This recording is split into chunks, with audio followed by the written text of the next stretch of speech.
of Para-X, its affiliates, or its sponsors.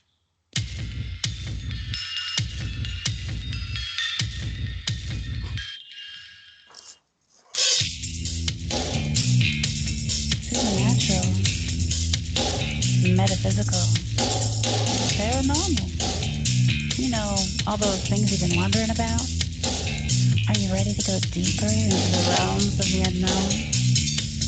I hope you've got your walking shoes on, because life is an adventure, and this is the journey. Come on, let's go.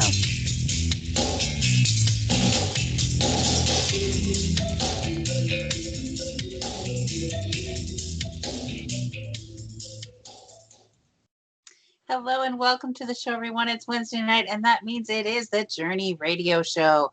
I'm Jen Cruz, your host, and hey, we're showing up as the She-Squatchers. So I've got my fellow teammates on the line. I've got Jenna Grover. Hi, Jenna. Hello, hello, hello. And Tammy Trickle. Hi, Tammy. Hi, everybody. Awesome. And, you know, I'm so glad the girls are here with me tonight because we've got a very, very special guest. We've got Parker Duvall with us tonight from Kentucky. And you may have heard him on Coast to Coast. You may have seen him on the History Channel. You may have heard him on various programs. You never know. But he's here to tell us about his experiences and spiritual beliefs about Bigfoot and Dogman and share some of those stories with us tonight. So welcome to the show, Parker. Are you there? Yeah, I'm here. Nice to be here, ladies. Awesome. Well, thanks for coming on and taking the time out to be with us tonight. We're really excited to have you. For sure. Yeah. So can you tell us, how did you get started in even thinking about Bigfoot or Dogman? That's a great first question. It was a total, you call it accident, but I don't believe in coincidences. But back in 2006, took the plunge, bet the farm, quit my factory job, had some 401k, got a big SBA loan, built a Shell gas station and convenience store, and during that time, my mom found out she had melanoma. Boo. But the '08 bank collapse hit, and thousands of companies went out of business. Well, unfortunately, I was one of them because I was so heavily debt laden. Brand new business. I was doing really good too. But so long story short, 3-month period, I was foreclosed on. So I lost my job, my credit, all my money. And then my mom passed from the cancer. And literally about 2 weeks later, after all that, I come home and laying on my doorstep when I pull in the driveway, my best friend, my dog, Blackie, is laying on my doorstep dead. Oh my gosh, I'm so sorry. It was terrible. It was,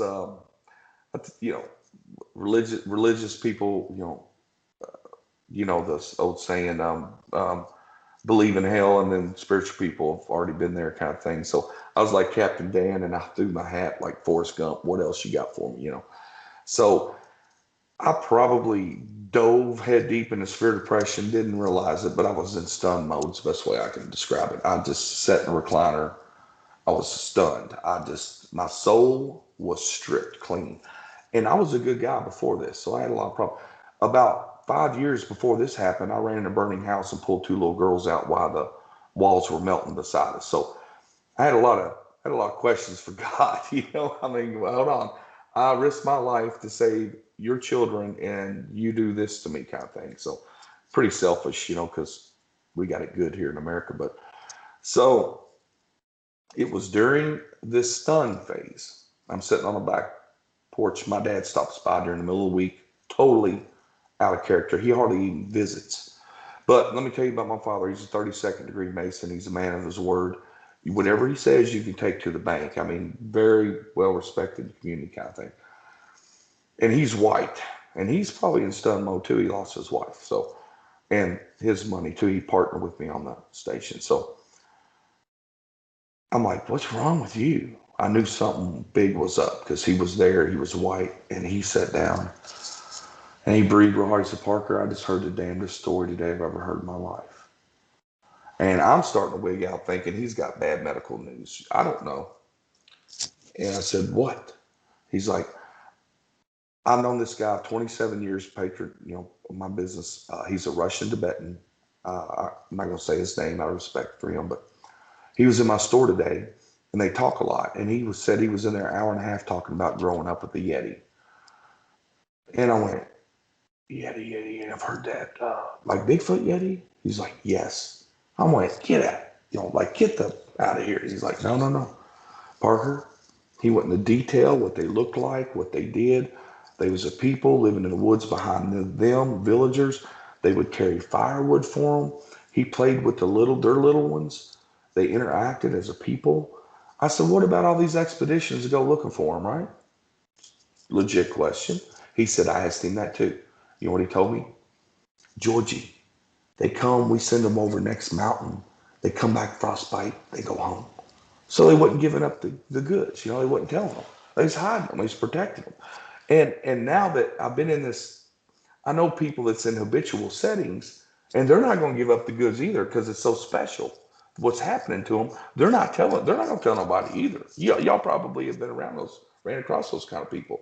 So that set forth my journey of why I'm here. So I got on the internet. Dad's like, you've got to get someone to interview this guy. It's just crazy talking about the males, but docile, Georgie, docile. I didn't know anything about anything. So I get on Google and I Google trying to find someone to interview him. Bigfoot, Kentucky. Lo and behold, KentuckyBigfoot.com, Charlie. I had no idea there was one. And I'm looking around that website and I'm like, oh, come on. Maybe out in Pacific Northwest, I've seen the Patterson-Gimlin film in the theaters. I'm like, eh. So I sent him the message. Charlie calls him the next day. Hey, I'd love to interview your dad. That's a great story. Let me tell you what's going on here. I call BS. I'm like, yeah, well, I don't know about that. He's like, well, you're welcome to come out with me on my next witness site. And it was then, crossroads in life, right? I had a lot of questions I wanted answered then that I knew I wasn't going to get answered. But I'm stubborn and I get tunnel vision. I'm like, I'll be damned. I got the resources, time, money, availability. I'm going to go out with him on his next witness sighting. And I did. And that turned into, me and Charlie got to be really close. We was all over the state of Kentucky, finding prints, interviewing witnesses. These people were tears. I mean, it was legit. And then in Ohio County with Generation 3 night vision goggles on, Central Kentucky, I seen my first one. And then that's when the questions really started. Then I knew they was real. I'm like, what, so the journey started then. And I don't believe in coincidences. I think everything happens for a reason. And, I met some people and they showed me some things and I listened to them very closely. And I started doing what they showed me and told me. And then the magic started happening. I don't know how else to put it, because it's you gotta experience it to believe it. I'm not here to try to talk anybody into their real. And here's why. I went through that phase probably like y'all did, where you want to prove them to the world. I know the real. I want to prove them. I went through that phase. I'm not there now. I'm way past that now. So because I've gotten into I don't know what you call it. I know where a couple clans of these things are at a lot, and they show to me and they talk to me. And some people call it mind speak, in the heart, whatever. It's spiritual. Whatever that spirit world is, the First Nation people talk about is very real. It's that other dimension science knows is real, can't put their finger on. I think they've called some of it dark matter. I don't know. I just know what I know, and I don't. That's why I don't do a lot of these shows, and I don't listen to a lot of them. I know how humans embellish and perception stronger than the truth. It's like the guy on Harry Henderson says, he had big claws and teeth, and he, no, you about scared him when you ran over him on a bicycle. So I go get my own answers, and I walk certain ways. I don't walk with fear, with all the bad human traits, animosity, greed, anger, fear, all that stuff. When I go out with them, I do certain things. I prepare, take all that out of my heart, and then I walk out in the woods with them, and magic happens. I don't know how else to put it. Beautiful. Definitely. Ooh, absolutely gorgeous. I love it. And So Kentucky is a great place for it too. We've been down to Kentucky and Indiana. We yeah, went camping at a Scotchman spot. That it's was funny you bring fun. him up. Did he tell you Yeah, our story? I'm not sure. Can you tell us our story? Yes, yes, I'll tell you please. real quick, and you can ask Greg, and he'll tell you straight up. Okay. Okay. His sacred spot. He goes. I went up there on one of his campouts. 3 years ago. Brought my kids. He's like, Parker, walk down the trail of the gifting stump. It was dark. See if you see anything. So I take my kids. I always take my kids. I want them. I'm. I want to teach them as I go. I want to give them a head start. We go down this trail and it's pitch dark. We don't. I don't. I try not to use flashlights. And my son sees one peeking out from a tree because he can see the eyes glowing. And then we all see these big orange eyes, like Halloween orange. And they blink, and you can tell, they're kind of moving and walking up and getting closer and taller. And I try to connect with them. That's the only way I can explain it spiritually. And the only thing I can get from this guy, like, what's your name? Believe it or not, is Clarence. And I asked him 3 times to make sure the message was received correctly. Clarence. I went, well, I've never heard of Bigfoot named Clarence. I go back. Greg's like, you see anything? I'm like, yeah. Yeah, we did. Well, what did you, I said, well, Greg, I don't know how to put this, but they just told me Clarence. His jaw dropped in his lap and his eyes got real big. And there was other people there, so I didn't ask him I knew something was up. Next day he messaged me a page long. Parker, my son's middle name's Clarence. It's an old family name. My favorite uncle was Clarence. This was Clarence. It's a blah, blah, blah. What do you think that means? I said, Greg, see, that's where I end. I said, that's only for you to know. That's an answer inside you, what that means. But I'm an interpreter. He told me to give you that name. And ever since then, we go up there. My little girl go, hi, Clarence. And he'll self-illuminate his eyes. And like a dimmer switch, he'll glow the whole woods up. It's amazing. It's a light show from like another galaxy. And sometimes he's so bright, you can see his head and shoulders. Pick me, And pick me. so I want to go. I want to make Clarence. it's amazing. And Greg now, he's like Parker, and he's like, oh, come up, come on up. And so now he greets it, he takes people and he hollers for Clarence. And that's another thing. Since I've been back up there 2 or 3 times since, and I've connected a little more with him. And he's told me personally, every time you come here, I will be here. And they're very literal. And it's funny, I find myself being literal now when I speak to other humans, but these things are very literal. Kind of like the First Nation people, maybe. I don't know, because they was very literal. But what they say, they mean. And it's to the point, and they don't use a lot of adjectives and adverbs, and they don't mush us. They tell you it's going to be like this, and that's the way it is. And every time I've been up there, he's been there. And it's been bigger, the light show. There's been more of them. We was up there one night, looked like a lightsaber from the other dimension, the other side, 30 foot in front of us, come 30 foot from the air, came down and hit the ground. A big explosion, totally silent.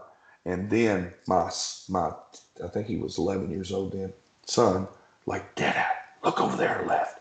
And there was a huge white dog man walking up beside us in the woods. And evidently it had manifested right in front of us, like from there to here, and walked right up. It was amazing. It's cool. Really cool. So you saw the Dogman too? Mm-hmm. Mm-hmm. I hadn't heard there was white ones before. Yeah, I know. Well, it's funny. This just happened a couple months ago. This lady on Facebook having all these problems and with Bigfoot harassing them and terrorizing her family. And that's when I reach out. I've done 3 healings. Like when there's bad confrontations between them and us, somehow I find the person. It's not a coincidence, but I try to heal that. I try to get their story, say it's like this, but yeah, lady up in southeastern Ohio, and I contact her, and then I connect to one of those Bigfoot up there, and I tell her what he looks like, He's white, blah, blah. Lo and behold, she said, yeah, that's so-and-so. Give me his name. He had been mind speaking to her. And so I said, just so you know, I'm legit. I'm going to tell you right now, there's a big white male up there, and he's the elder. And she said, yeah, that's so-and-so. How did you know that? I said, just so you know, I'm legit. And it's funny, a few weeks after that, a friend sends me a sighting report of that area of a blonde Bigfoot. So he's up there running all around the woods up there. So yeah, it's pretty cool. Now, most of the ones I've seen, black or that auburn red, I had an auburn red when I was out with Kurt with his little handheld camera. And I had it that day, and I don't use it that much. Kurt usually does all the filming, but we go together. You don't want to go to some of these places alone anyways, just because. And because we get pretty deep sometimes, but that's fun. But when you're with somebody, it's safer, I guess. But I'm holding the camera. Kurt's 15 yards in front of me looking the other way. And this dude mind speaks to me as clear as a bell. He said, hey, if you want to see me, turn around and walk back up the trail. And this is one of the first times I've experienced that. I'm like, what? And I knew, so I turn around. I start walking back up the trail. Now, at that point in time, I've learned some things, so I clear the channel. I call it, I just clear the channel. I just kind of walk in the daze. I don't think about anything. I'm kind of seeing gray. I'm just walking. I'm just clearing the channel, just walking. I'm walking. He goes, stop. Mid-stride, I stop. He said, look right. Look right. And he's 30 yards of broad daylight from me. He's a big auburn red. I think I sent you a picture. I said, is it okay if I film you? And he didn't say no. I always ask him. So I popped Kurt's little camera. It's a 300-to-1 zoom, and the monitor's this big. And I'm excited. I want to get Kurt his big shot. He's got a lot of good stuff, but I was so close. I was wanting to get the eyelids of this thing so nobody could say this is a guy in a mask. So I zoom it all the way in. Now, at the same time, ladies, I'm like this, and I'm looking over the viewfinder because I'm 30 foot away from a full-grown Sasquatch. That's all inspiring in itself. I'm going to tell you that right now. I wasn't scared, but I was highly nervous. I'll put it to you that way. I don't care who you are. Like if you're at a zoo and that big thick glass and you got the silverback on the other side of you, don't tell me you're still not just a little bit nervous. Well, this glass breaks. You know what I mean? So I'm just like, wow. Because that's still the best sighting I've had of one that close. Broad daylight, the sun's glistening off his auburn red hair. And he reminds me of a silverback. He has no neck, straight up to the top point of his head down. And he's just kind of moving like this, like a silverback would. Just huge, big. His shoulders, I don't know, just big. He's just huge. And I'm just like, wow. And if I'd been watching the viewfinder, I could have zoomed it back out and not had the autofocus mess up with the lead right in front of him. We would have got really good stuff. But I don't go out to do that. He does. God bless him. I was just there with the camera, getting the mind speak. I thought I'd do it for him. But that was it's undescribable. I'll put it to you that way. So, but like I said, I learned some things and I used them on my own. I didn't listen to other people, and I let go of the fear and all that. When you do that, the native elders will tell you when you get past the wall of fear, there's blessings on the other side waiting for you. It's very true. That is true. That is true. So, wow. So when you were out there, I'm sorry, I have to interrupt. I've been wanting to ask. When you were out there in front of this Bigfoot, was there any kind of talk about communication or meeting or maybe learning from each other, or was it just basically a connection? Hey, I trust you. I'm learning to trust you. Great question. The only way I can describe it is when you connect to them. It's not like a conversation back and forth Q&A. It's not that. It's like a computer download, if that makes sense.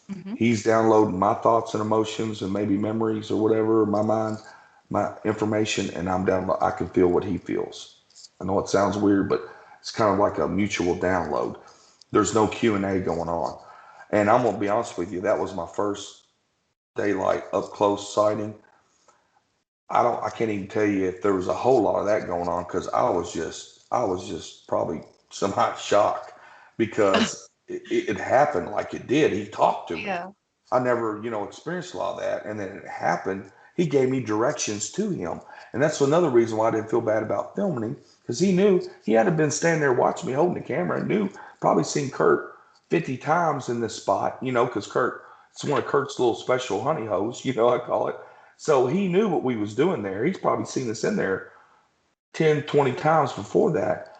So I knew all this, you know what I mean? So that's another reason why a lot of fear didn't come into me then. I knew, felt comfortable because I already knew, I realized he knows who we are, Mm-hmm. He's had to have.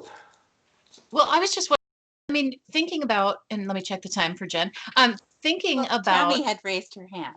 Oh, I'm sorry. I don't pay attention to anyone but our guests. I'm so sorry. Okay, I'll be quiet. Sorry, Tammy. I wanted to go way back to Clarence. Since you have opportunities to go back there on several occasions, have you asked him if you can videotape him or take pictures or anything?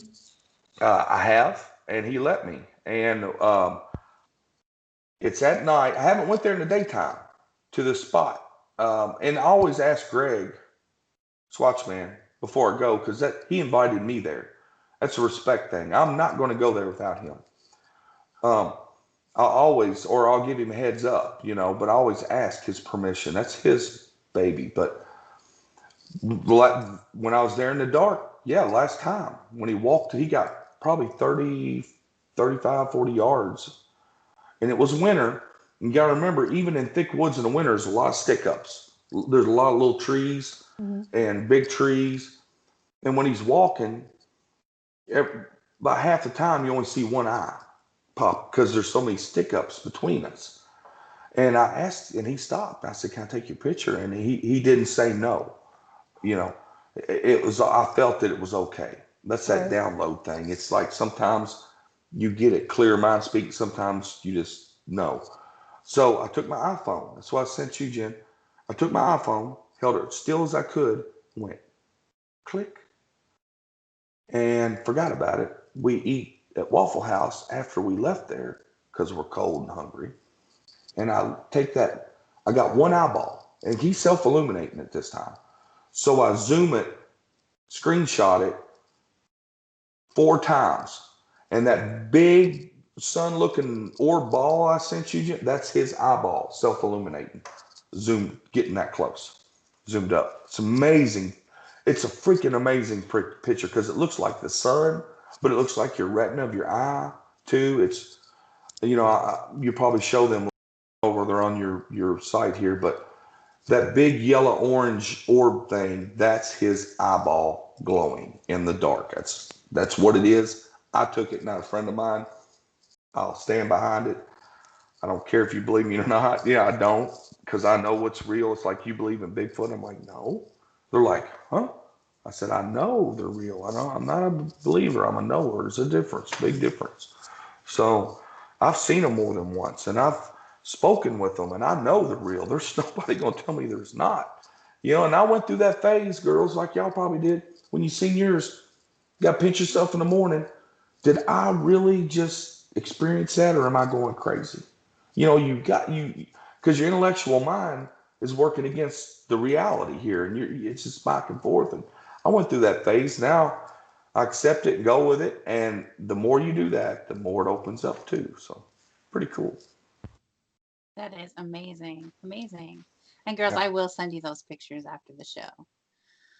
Okay. Yeah, they're pretty cool. Pretty good picture. All those pictures, most of them were taken with me and Kurt together. And some of them are steals off his videos. He gave me permission. Of course, I was the one holding the camera, kind of thing. And when I was in front of that red one, Kurt looked around and seen I was gone and started up the trail. He come in behind me and was over my shoulder looking at this guy too. So he put it on his YouTube channel. We was front page papers over in London. Kentucky men film red Sasquatch in Kentucky. Awesome. Oh my gosh, you're famous in London. Woohoo! Yeah. I love London. No offense. Well, we did with Charlie, and we did a documentary with the BBC out of London. Brian Wheeler, the Washington D.C. correspondents, they came to Kentucky, did a documentary with us, and we took them out in the woods. And I was sitting by Brian Wheeler, the guy, and we was talking about London. I said, "What do you eat over there? What's your favorite food?" He went, "Fish and chips." That's true.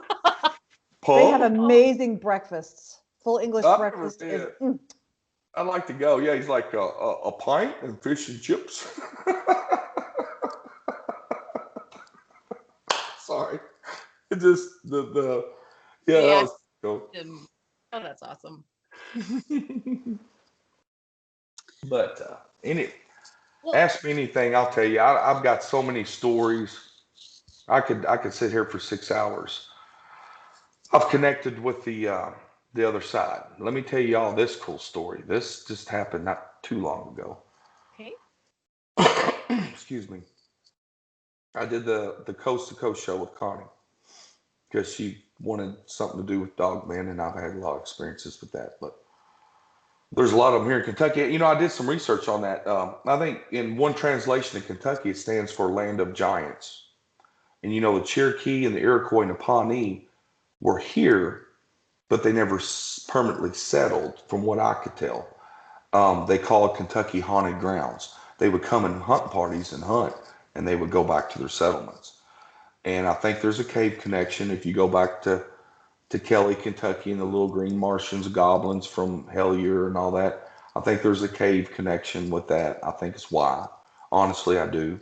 I mean, Turtleman, when he was on Animal Planet, I'm good friends with all them guys. They called me one day and they said, "Hey, Parker, we're filming a show down here, and it's in Central Kentucky. I won't give you town, but there's an old man down here, owns a farm, and in the cave there's a 9-foot skeleton with a pointed skull laying in it. Thought you should know about it." Now I go back to Daniel Boone when he wrote about shooting an 8-foot tall hairy man that the locals called Yahoo. And Daniel Boone had a lot of travelings in this county, and I'm like, could this be the one maybe he shot? Because back in those days, they didn't have refrigerators. So if you wanted to preserve something, you pulled it in a cave. That's what you did. So I went down there, and when we got there, the previous landowner that owned it before had took a bulldozer and compacted the cave, entombed this thing. Because when he walked in there to get a calf that got loose, it shook him up so bad, he entombed it with dirt. And it was packed tight. And so we commenced the digging, and we finally get in there to and we put a tent pole together and a little remote camera on a laptop, and lo and behold, in a big room was a big-ass white skeleton laying there. We never could reach it, though. Never could reach it. And I was with some well-known Bigfoot people in the DNA projects that was on site with me. I won't mention names out of respect, but you can probably put 2 and 2 together. And we had a full crew down there. We was digging night and day. I mean, it was a big project, and we never did get to it. But that was just one of those stories. I got so many, Turtleman, he's been on me 2 or 3 years. Parker, I want to do a Bigfoot show with you. I said, "Well, Ernie," I said, "buddy, if it's done the right way, I'll do it. But I know how TV works. And producers and editors are going to control the emotional outcome of your show. So they're going to control the creative content. And I do not want a joke made of this. I don't want no disrespect made of it." And I said, "Unfortunately, I don't think we're going to have that power." So I've been putting him up so this summer he's like, "Hey, I got these ghost hunters. Big ones from Tennessee. Ernie knows a lot of people. I want to bring them up. Well, I'll go out." I said, "All right." So I took him to one of my really, really cool, my best spot probably. And we all go out, and pulling in at dusk, the ghost crew goes crazy pulling in because they see a Bigfoot cross the old logging road. And they jump out, and they got their EMF detectors and their spirit boxes. And see, I was curious to see how that would play out because I don't take electronics out with them. And I most of the time I turn my phone off unless I take a picture. So I just not to muck up the frequencies, you know what I mean, in the air, because that's what it's all about, vibration and frequency. So they're all out doing EMF detectors going off the charts. I mean, and they're going, oh my. So we go on back to this field where all the magic happens. I call it. I think there's a permanent portal here in this place, because when you walk through it, you can feel it. I have to ground. I have to lay on the ground. And it just drains. It's really strong energy. We get back there, and lo and behold, we get a light show that I've never seen. Like, it's the whole back lit of a fence row, and the whole sky, it looks like lightning from 100 miles off is flashing. And then in the trees are these big, gigantic white orbs with rays of white beams coming out of them. And there are 3 or 4 of them, probably 100 yards from us. And then the light show's going on about 60 yards right here, fence row. I said, you see it, Ernie? Well, what is that? I said, that's them. That's probably one manifesting from their world to ours. I said, the white things are orbs. That's them. He said, I'm not so for sure them ain't coon hunters. I said, well, Ernie, if they're coon hunters, where's their dog barking? It was total silence. He said, well, ain't no dog. I said, no. I said, walk up there and see if there's coon hunters by that tree. And while he was walking, this orbs and all these lights, blue, white, they come down the tree trunk, and it's, there's bushes, a lot of grow up there, and it's flashing. Now, Ernie, I said, Ernie, before you walk, you ask them in your heart for permission to come forward. It's the way it works. He's like, all right. So he did, and he walked forward. And all of a sudden, there's an explosion, bang, like a tank going off. And none of us had lights on. I told them don't use lights unless it's absolutely necessary. And all of a sudden, 2 of the ghost hunters are running across the field back towards the van. And I got to literally grab one of them by the arm. So, where are you going? I'm getting out of here. I said, no, stand here. They're not going to hurt you. You got to trust me. So I turned them around, stopped them. We turn the lights on, and Turtleman, Ernie, is down on the ground, and he's already got his knife thunder out like this. And I got that picture I sent you, Jen, is him right after that. Like I said, Ernie, what'd you think about that? He said, I don't know. He said, but I was going to start whittling his toes and work my way up. So we walk over to the fence row, and the noise, somebody had a hunting blind made out of metal roofing, that real corrugated hard, and there was a dent in it that big around. Looked like somebody hit it with a fist. Wow. Okay, we really have to go to our commercial break, but stay tuned. We'll come right back to the story. We'll be right back. That's a good story. I was like, oh my gosh. Oh my gosh. It happened too. I mean, you can ask him. You ask him sometime. It's funny when you I call them newbies, or like people that's not experienced that side of them, right? Like you got the 8 group, and you got the woo group, they call it, whatever they call it. But people that hadn't experienced that other side of it, when they do, it's like they're trying to talk themselves out of it. That's just the way it goes. But they'll do that for about 2 weeks, and they'll come to realization. Like I took my sister out to meet Clarence. She met him. She thought I was crazy all these years. She went into shock and sat down around the campfire like this.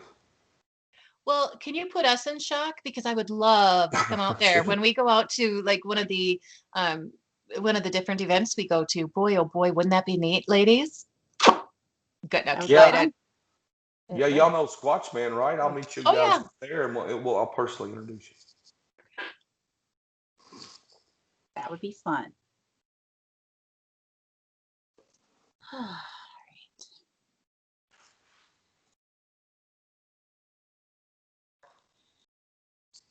Show was flying by so quick.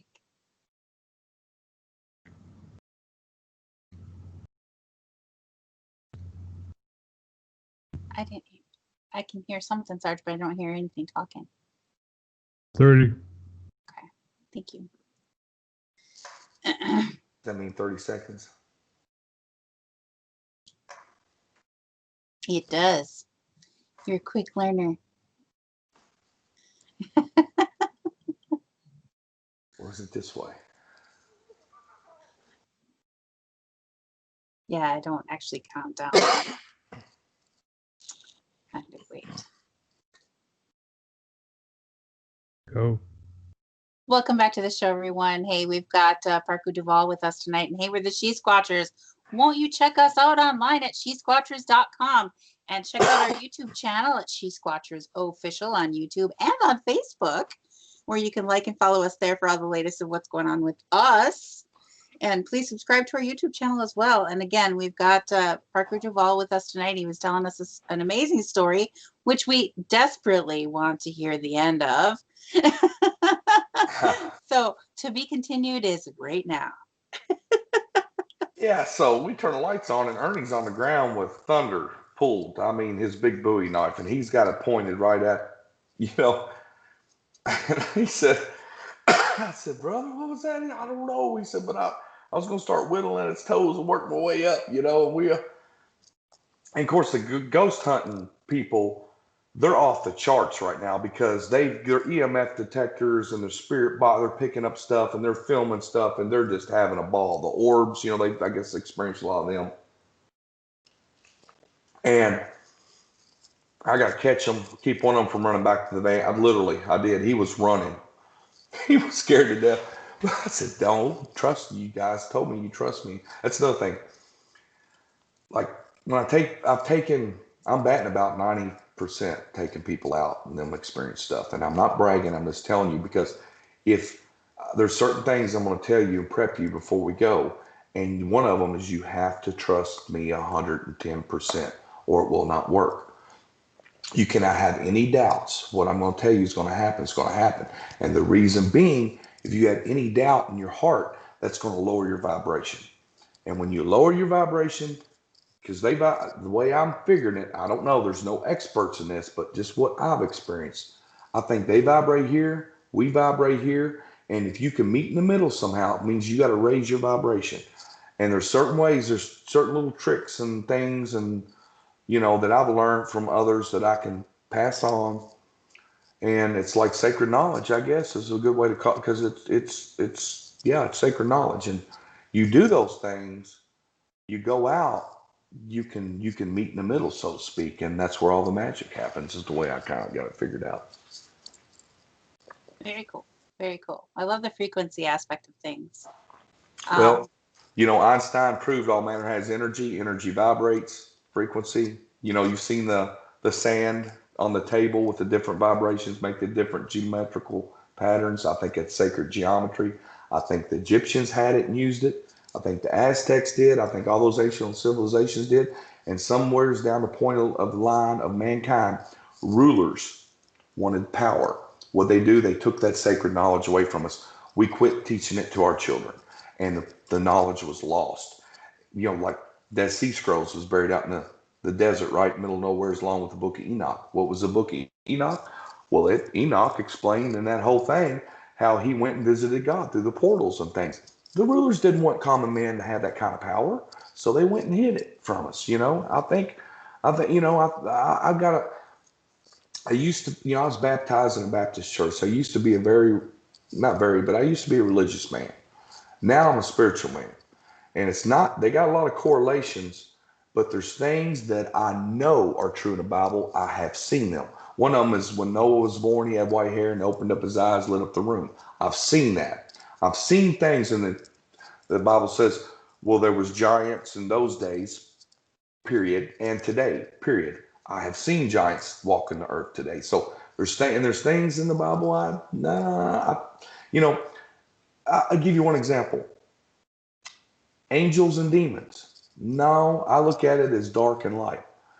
And in the universe, just like electricity, your outlet, there's got to be a positive and a negative charge, or it don't work. So there's got to be, you got to remember this, there would be no light if there wasn't darkness. If there wasn't nighttime, we wouldn't see the sunrise. So kind of cool, huh? When you think about it like that, that's the way it works. Where there's light, there's got to be dark. And that's where people, I think, get all freaked out about this Dogman stuff. Because I did my research paper on North American timber wolf in college. I learned that we about drove the wolf to extinction because they looked scary when they howled. It made their hair, and we feared them, so we killed them. Humans, that's their biggest problem. They do what they fear, they kill. No, you just need to learn more about it. Now we've learned that there's critical to the ecosystem. Look at Yellowstone, and the elk's bigger now. healthier. Rivers have come back and banks and all that stuff because of the overgrazing of elk. But that's another story. But if you, so that's why I think just because it looks scary and it sounds scary and it gives you a evil feeling, it may not be evil. That may be they're vibrating down here and you're vibrating here and you're perceiving that as evil. I just perceive it as dark and they vibrate different than us. That's how I look at it.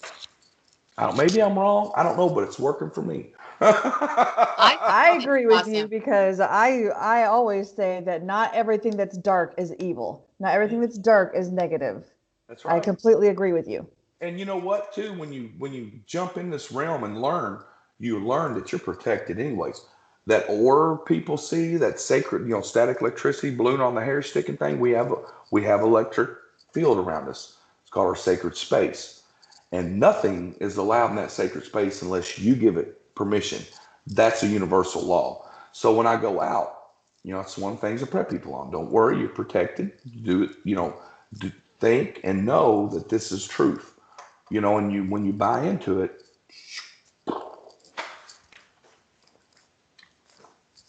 I totally understand. I'm an energy worker by my trade. So Okay, cool. I'm learning. I totally get that, auras and energy fields Yeah. and they can scientifically measure your energy field up to 15 feet away from you in all directions. You've got a bubble.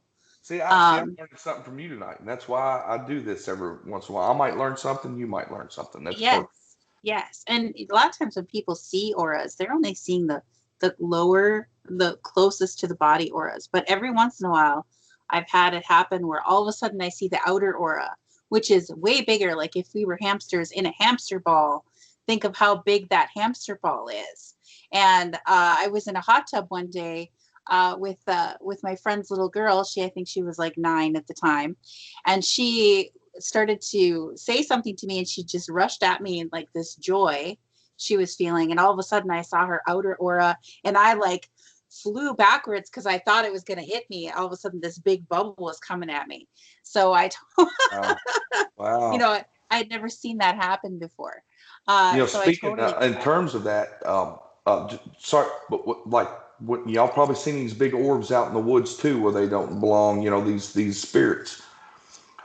I used to think here now I just recently discovered this, so this is brand new and breaking. When we see them way off, we think it's one orb, one solid. No, one night we had night vision goggles on. It was raining. There was a fog. And we seen one big glow. When we zoomed in the goggles, and it was a face. There was two eyes that was glowing, but from a distance it looked like one big. You see that both of them was glowing so bright from a distance it looked like one, and it was two eyes. It was Dogman. We seen the snout and everything, but from a distance it looked like one big spirit orb. But when you zoomed it in with night vision, you could see details inside it. I'm like, I just learned something. All right, Janice raised her hand. Go ahead. You're on mute. Thank you. Yes, I know. It just takes me a moment. So anyway, I was just wondering. Oh, great. Now I forgot. So nope, it's gone. God darn it! It was such a good question. Was it about Dogman? Yes, Dogman? and it was about Dogman. Anubis? I had mentioned to them that you're one of the few people I've ever encountered that didn't fear Dogman. Could you talk a little bit about that?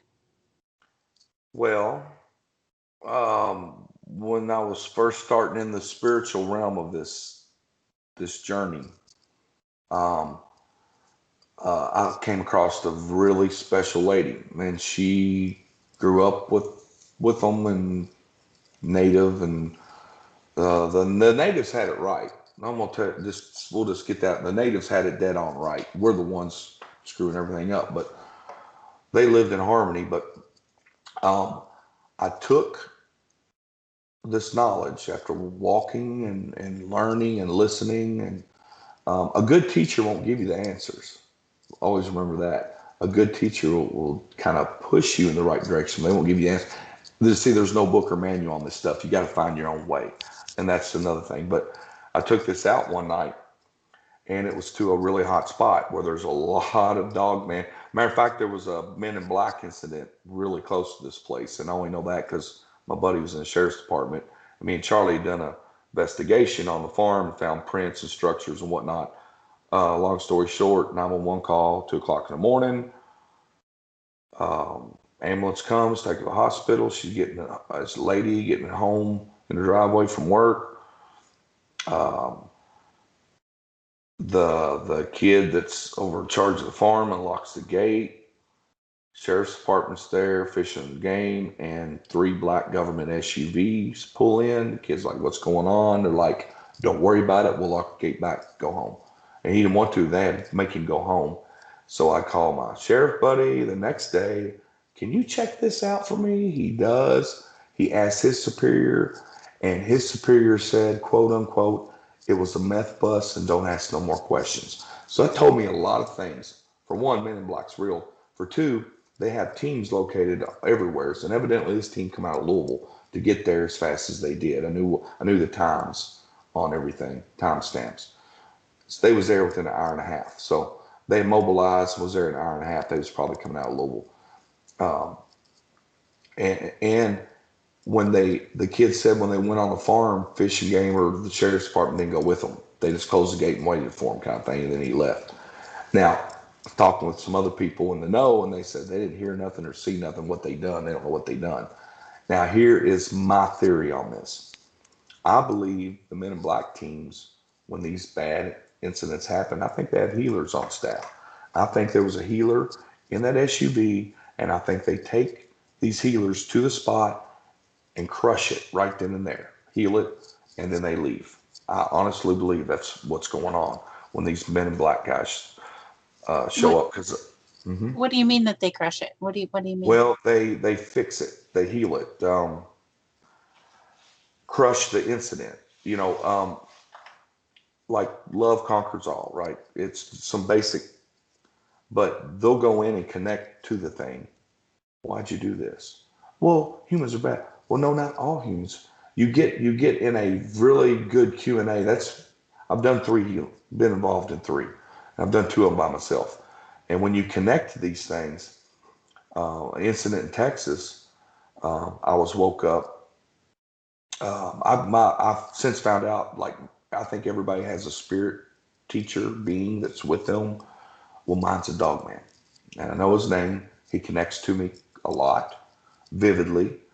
I know a lot about him, and he said he's been with me from the first life, and he will go through all lives with me. And he's always with me, and that's why I feel protected when I go out with Dogman, because I've got a great big badass Dogman with me, so to speak. He's always with me, but it's not because he's strong and big. It's because of the heart, it's the love. Love will conquer all. Any darkness, love will be, just. But I don't want to get too deep, but when you go out, I was awoken in the middle of the night in the hotel. Get up now. It's like urgent. Like it's 11:30 at night. I was almost asleep. Like, and it was him. I'm like, what's going on? I was in Texas working. I'm like, all right. So I put my clothes on and I just get in the truck. I didn't know where I'm going.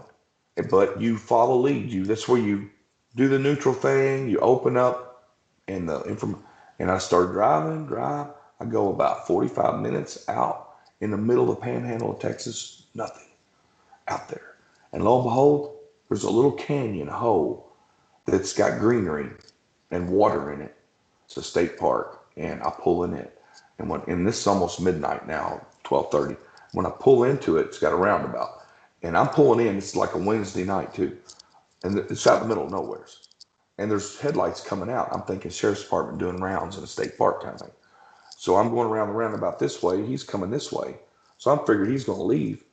And he gets in behind me. But he don't get in behind me to run my plate. He stays way back. I can see him through the woods and the canyon and the hills.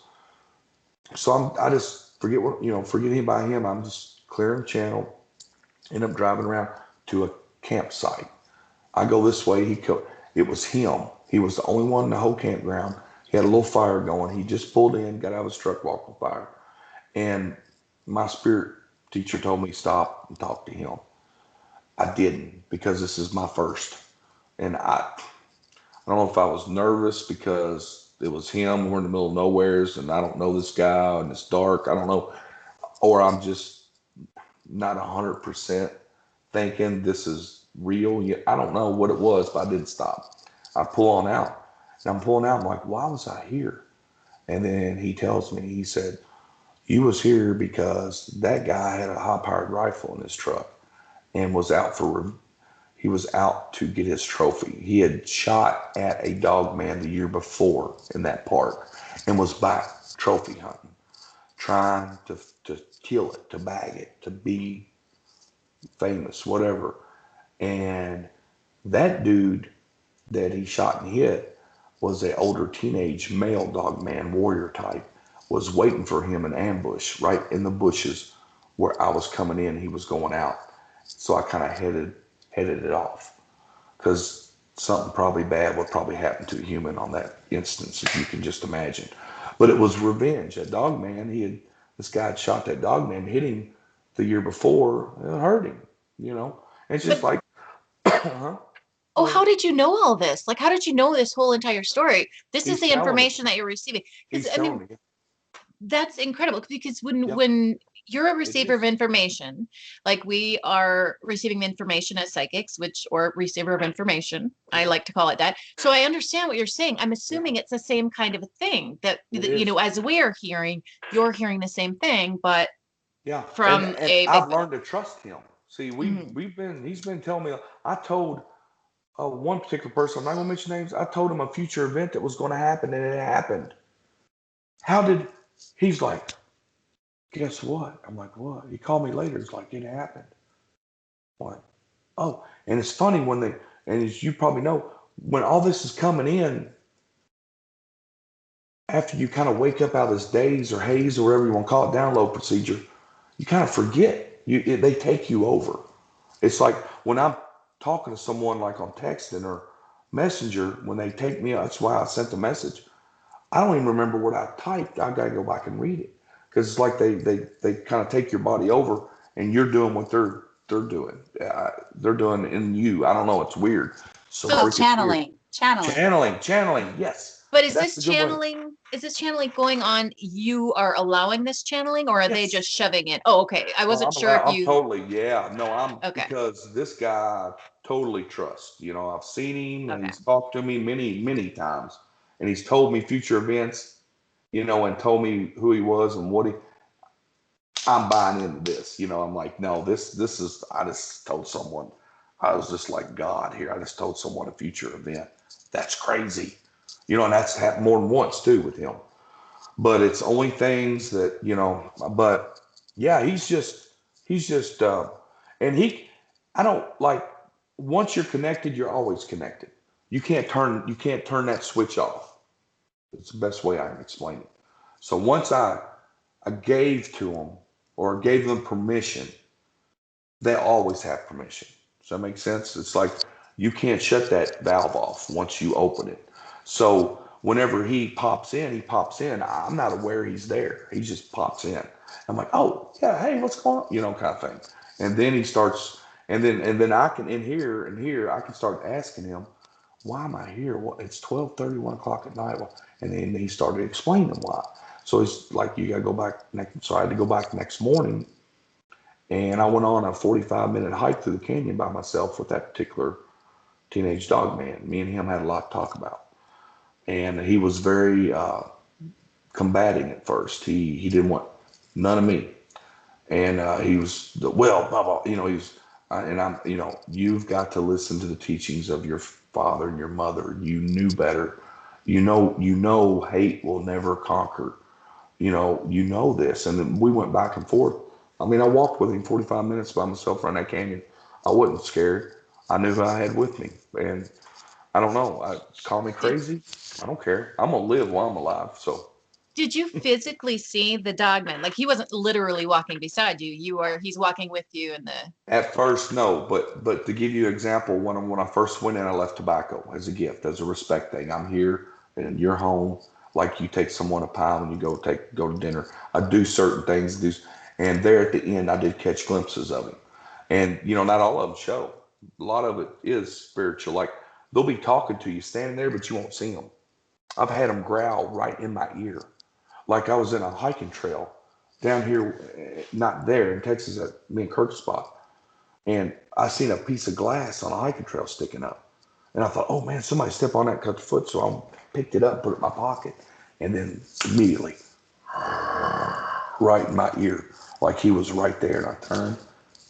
There wasn't nothing there. It's like that predator stuff, man. I'm telling you, they can do it. Don't ask me how.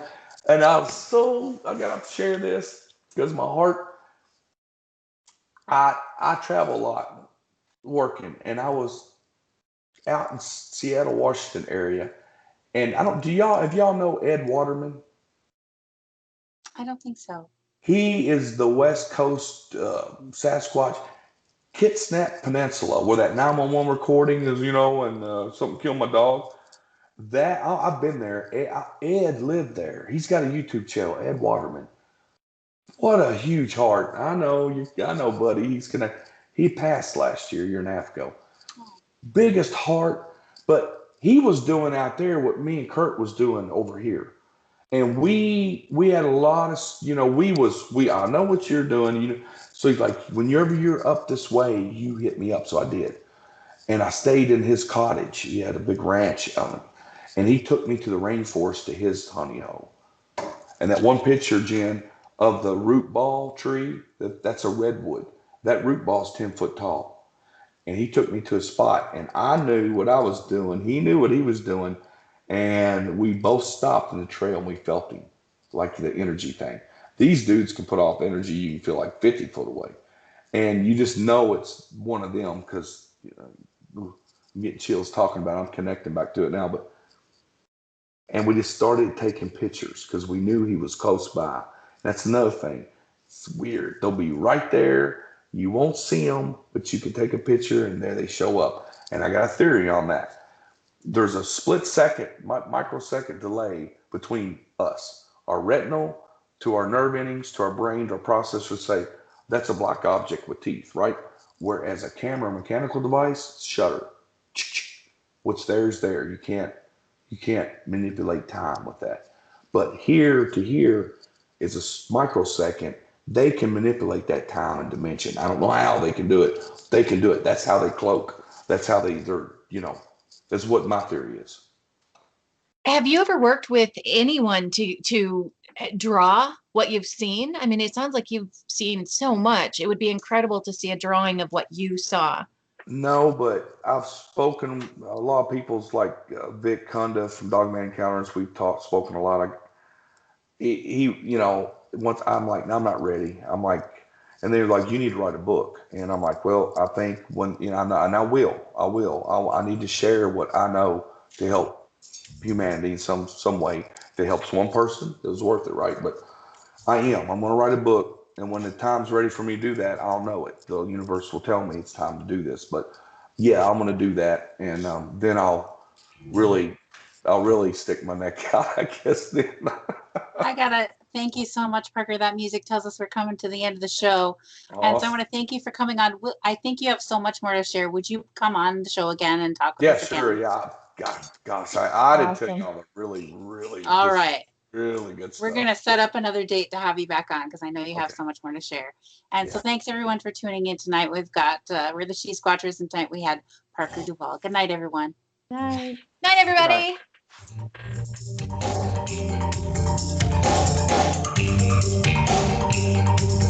night.